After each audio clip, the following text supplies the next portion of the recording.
Hey, my name is Aaliyah, and my favorite sport is basketball. But I'm not your typical athlete. I've had my fair share of injuries, like the minor ones, a concussion or sprained ankles, sprained wrists, just something simple. But I've had one major one that impacted my life, and still today still has impact. So at the end of my sophomore year, going into my junior year, I had went to go getting my physical for the upcoming school year just so I could get it out the way so I could be cleared to play sports. And so my primary doctors, they had added another test to the physical, which was an EKG. And basically it just measures the rhythm of your heart or whatever. And so I took the test, and my primary doctor didn't see anything wrong with the test. Wasn't nothing like that concerned him. So I was cleared to play. But every time those doctors take those kind of tests, they send them off to a specialist just so they can review them and make sure everything's all right. And so a few days later, my mom had got a call, and I had an appointment scheduled with the cardiologist. And I mean, I didn't understand why I had an appointment. I was like, there's nothing wrong with me. I'm okay. I'm fine. I can still play. And so when I got to that appointment, I took another EKG, and they did an ultrasound on my heart. And when the cardiologist came back from reviewing my test, she first told me that it was like a weak spot in my heart, and I was like, okay, like, all right, what's next? And then she started to talk about the rhythm of my heart, and the what she was saying I had was long QT syndrome, and it was basically like when your heart rests, the resting period is longer than it should be within the beats. So she told me that my tests were like in the range of having that, but I wasn't showing any signs of having it. Like, I've been playing basketball since I was in the fifth grade, no problems, nothing. And she didn't understand how I came this far playing basketball, but I have this. So she told me like all the risk and stuff of having this syndrome. Then she said no basketball, no physical activity, no nothing.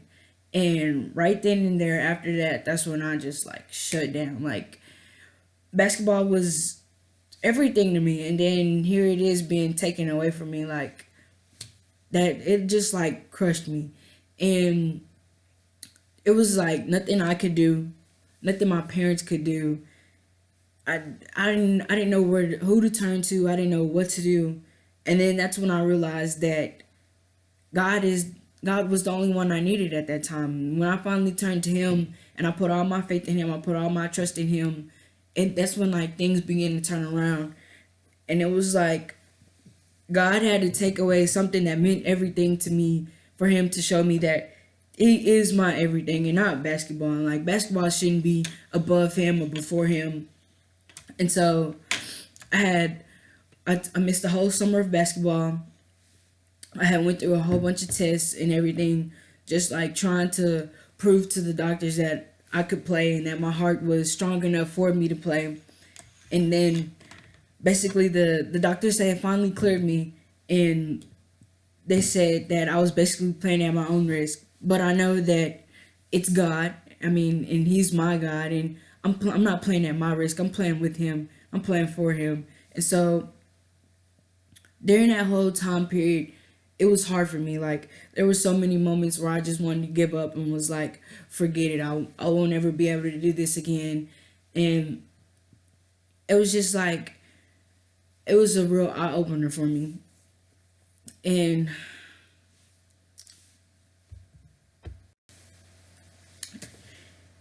after that, after I like overcame that problem, I was able to get back on the court. And so first, when I my junior year, my coaches, they first they had to know, like, I had to tell them about the condition. So when I told them, they were like kind of scared. So I'd play JV. Playing on JV as a junior, you don't really get that many opportunities to be scouted on, and no colleges are really looking at you. So I went my whole junior year on the junior varsity basketball team. And then my senior year, we got a new coach, and he picked his five, and he pretty much was working with that five. And so my senior year, I really didn't get to play and be exposed to coaches like I wanted to or like I thought I should have. And so once again, I kind of lost my faith because I was like, well, surely this is the end. Like there's after high school, it's over. No colleges are looking at me. It's over. Like there's no more basketball for me. So we made the first round of playoffs. I didn't get in. I didn't touch the floor at all. The only time I touched the floor was during warm ups and during halftime, and that just like broke me down. I cried so hard. The whole night was just sad, and it took me a while to finally let it go. And this was in February.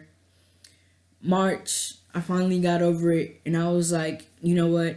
I don't, I don't need, I didn't need that for me to get exposed. Like it's within me. Like I can do it with the help of God. I can do anything, and so I finally typed up an email.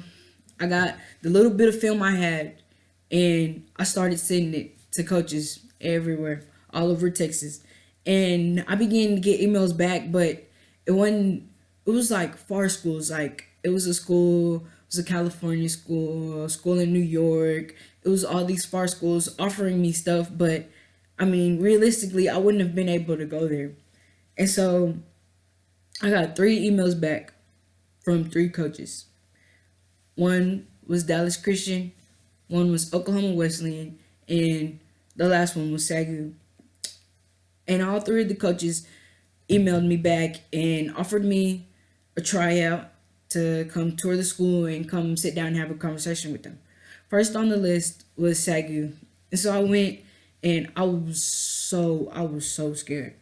On the tour, I barely was like paying attention on the tour because I knew what was coming next was the tryout.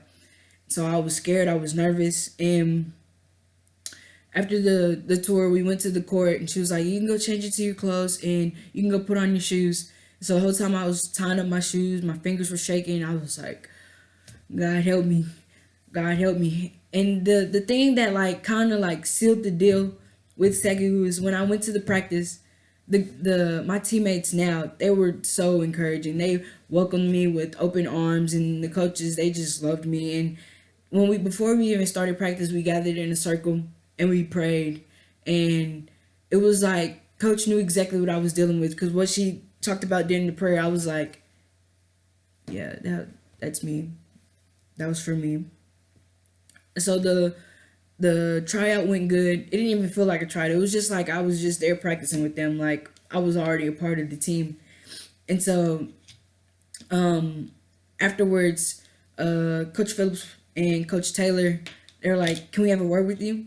So basically, they had offered me a spot on the team, and I can't explain how happy I was at that moment. Like I just wanted to just like jump up and down, start screaming and shouting, but I was like, I'm gonna keep my composure, stay professional, and just thank them and tell them I'll get back to them. When really in my heart, I already knew that that's where I wanted to be. Like there wasn't nothing I had to think about, and I, I it was just amazing how God works and like how He opens doors for me. And I had also had a visit to Oklahoma Wesleyan and Dallas Christian, and I ended up going to Oklahoma Wesleyan for the visit and the trial and everything. And I was like, everything I was seeing there, I was comparing to SAGU. I was like, well, SAGU has this and SAGU that, and it was like SAGU was on my mind. And I mean, it's just crazy. Like my whole journey with basketball, going from the doctors telling me I would never be able to touch the court again to playing again, and then going from not being exposed to college coaches, and then look at me now, I'm a student athlete at SAGU. It's just crazy. Like God works in mysterious ways, and you just have to know, like, just trust in Him. Like He is my best friend. I can go to Him with anything, and it's just you just pray. That's people say it often. They're like, "Oh, just pray about it. Just pray about it." and it's like become routine. But like once you like really like dig deep into it and like you're actually seeking God, and it's amazing what God will do for you if you truly trust and believe that He can do it. He will do it.